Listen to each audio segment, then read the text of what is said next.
Full Metal Ox coming at you. Day 317 of the hero's journey. It's your boy Noxoma here for another 15 minutes of fame.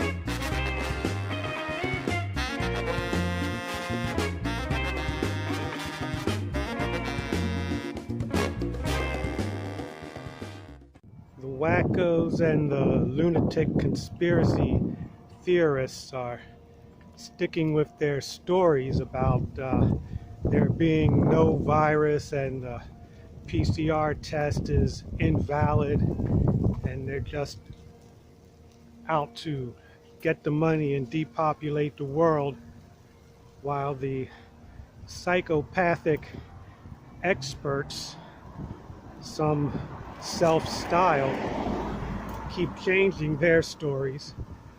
Now the PCR test doesn't work. It's been withdrawn from emergency use authorization. The Omicron variant is brand new and more contagious than Delta, and that there are 100,000 children in, I don't know, ICU or something like that from the Omicron variant. Whatever the story of the day is, you have to really keep up with the propaganda to stay in the loop. This, of course, is why you watch this channel every day, because we're on the cutting edge of insanity.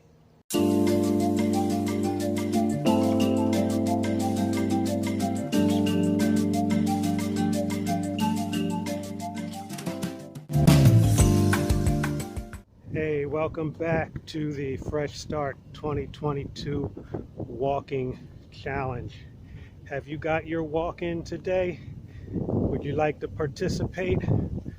All you have to do is go out and take a walk for 20 or more minutes and let us know about it in the comments.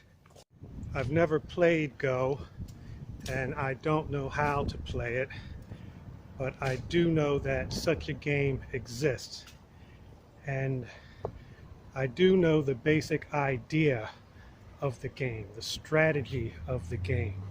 The game is about territory, as I comprehend it. It's about gaining territory, holding territory, and keeping your opponent from taking the territory. And in this situation in which we're in the world today, the territory is your mind. The territory is belief. Because if an opponent or a player can infiltrate your mind and control your belief, they can manipulate your behavior. And that's what's going on now, as I see it. No need to take you through the steps, because you already know the steps. You've lived the steps.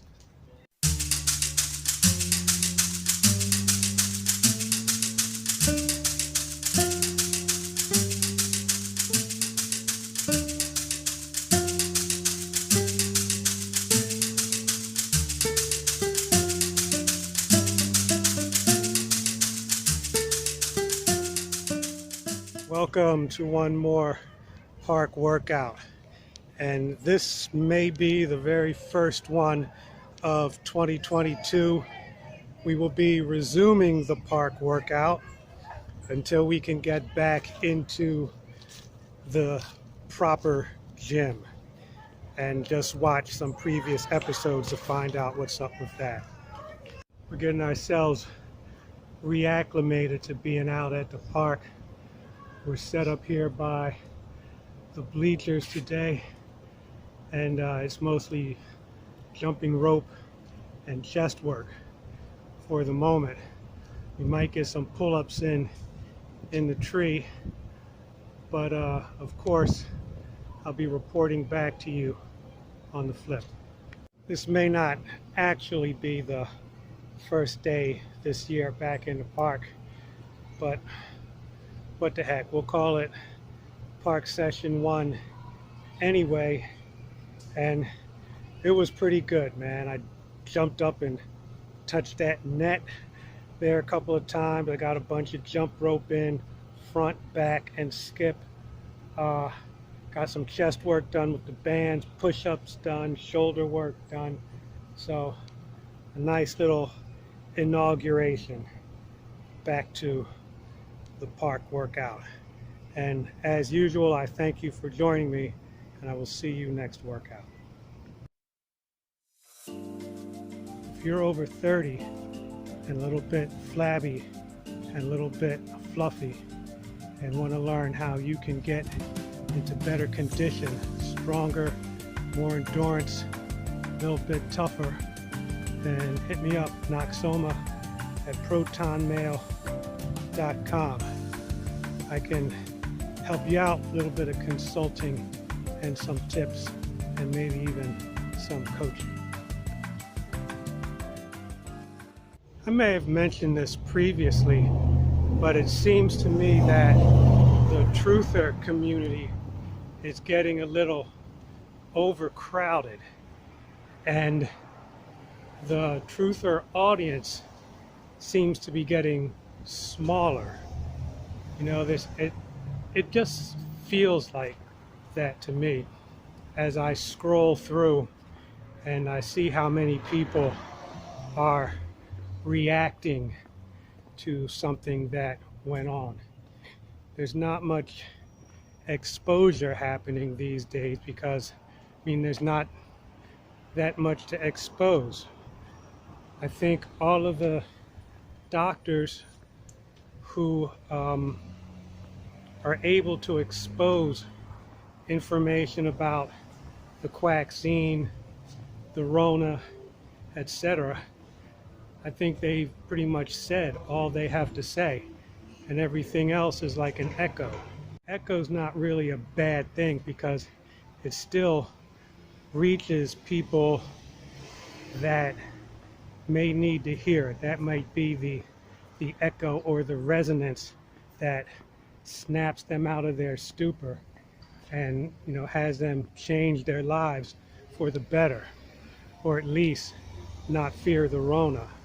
The larger a group gets, the more pressure there is on individuals to distinguish themselves. You know, they want to rise above the crowd, so to speak.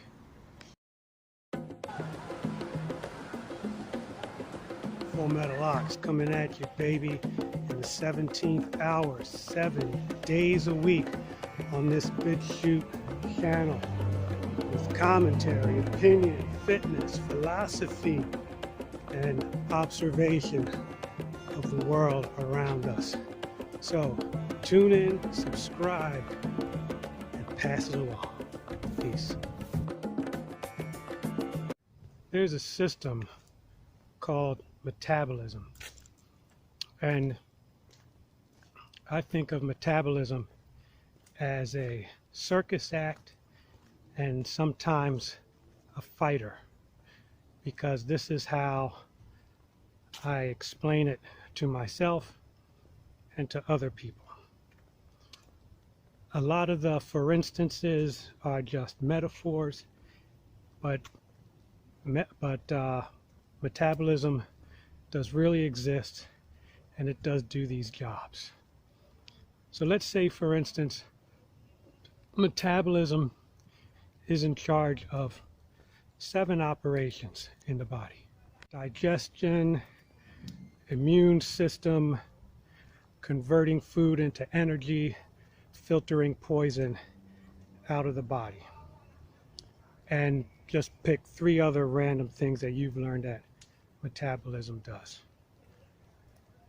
Metabolism keeps all these operations in balance as long as one operation doesn't take too much of its energy. So, for example, if you get drunk one night, really drunk, then metabolism has to shift energy over to the liver and kidneys and the filtering system.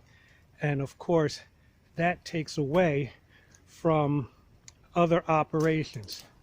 This is why you have a hangover the next day. You cannot do anything, you can't move, because metabolism has taken all your energy to filter the poison that you put in your body the night before. And for those of you who indulge, this is not being judgmental. I have been there, so I can describe these feelings to you from firsthand experience. The reason that people experience quote-unquote food coma after a big meal is because the body, metabolism, needs the energy to digest that meal. This is why you don't go swimming until 30 minutes after you've had something to eat. Metabolism also operates the immune system. So, for example, if you have toxicity in your body that the immune system needs to eject, eradicate, destroy, then it doesn't need to be distracted by digesting food, for instance. This is why when you have cold and flu symptoms, you're not hungry. The body will shut off your sense of smell and your sense of taste, so you won't eat, so you won't distract it from doing its job in healing. When the body is overworked, overstressed, or metabolism needs to devote its resources someplace else, it will put you down in a horizontal position so that the heart doesn't have to work as hard to pump the blood all over the body. This is why people faint, if because the body wants you in that position. When metabolism needs body to be still so it can repair the damage that has been done or inflicted, then it's going to put us down. It's going to put us in the bed. It's going to keep us from moving. It's going to keep us from eating. Because body has an innate survival mechanism. And I don't know exactly how it works, but I know that it does work, because it is very difficult to kill this body. This has been a very simple, very basic, very superficial presentation. And if you are interested, go out and find more information on your own. A lot of this stuff I know because I learned it, I experienced it. I've been sick, I've been fat, and I've gotten myself better. And along the way, I learned about metabolism, immune system, and how some of the organs in the body work. But I don't know it all, and I am not qualified to give medical advice. This is just a story of a fighter and an entertainer. Oh, I guess I didn't even tell you why I think of it as a fighter. A fighter like Bruce Lee that can take on 7 attackers. But once number 8 comes in there, boom, he might go down. A juggler that can juggle 7 balls, keep them in the air, going. But you give them number 8, and they all come crumbling down. and he has to pick them up and start again.